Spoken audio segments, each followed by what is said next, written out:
తిరుమల లడ్డు వ్యవహారంపై సుప్రీంకోర్టులో విచారణ జరిగింది. Justice B R Gavai, justice K V విశ్వనాథ్లతో కూడిన ధర్మాసనం ఈ అంశంపై విచారణ చేపట్టింది. ఈ సందర్భంగా ధర్మాసనం కీలక నిర్ణయం తీసుకుంది.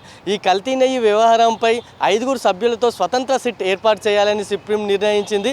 ఈ సిట్లో కేంద్రం నుంచి 2 అధికారులు, అటు ఏపీ నుంచి మరో 2 అధికారులతో పాటు ఒక సీనియర్ ఫుడ్ సేఫ్టీ అధికారులు ఉండేలా చూడాలని సుప్రీం ఆదేశించింది. కాగా శ్రీవారి భక్తులకు సంబంధించి కోట్ల మంది మనోభావాలకు సంబంధించిన లడ్డు కల్తీ అంశంపై సుప్రీంకోర్టు మాజీ జడ్జితో విచారణ జరిపించాలంటూ అటు బీజేపీ ఎంపీ సుబ్రహ్మణ్య స్వామి, టీటీడీ మాజీ చైర్మన్ వైవి సుబ్బారెడ్డి పిల్ దాఖలు చేశారు. ఈ పిల్పై గత సోమవారం విచారణ చేపట్టిన సుప్రీం రాష్ట్ర ప్రభుత్వం ఏర్పాటు చేసినటువంటి సిట్ను దర్యాప్తు కొనసాగించాలా లేదా వేరే ఏదైనా స్వతంత్ర దర్యాప్తును ఏర్పాటు చేయాలా అనే అభిప్రాయం చెప్పాలంటూ అటు కేంద్రానికి సూచించింది. ఈ క్రమంలో ఇవాళ కేంద్రం తరపున సొలిసిటర్ జనరల్ తుషార్ మెహతా తన అభిప్రాయాన్ని తెలిపారు.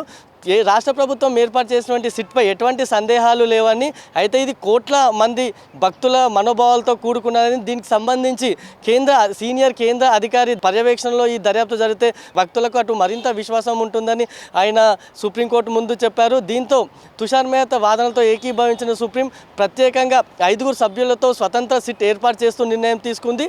ఇక ఈ సిట్ దర్యాప్తులతో ఎటువంటి నిజాలు బయటపడతాయి అనేది ఇప్పుడు ఆసక్తిగా మారింది.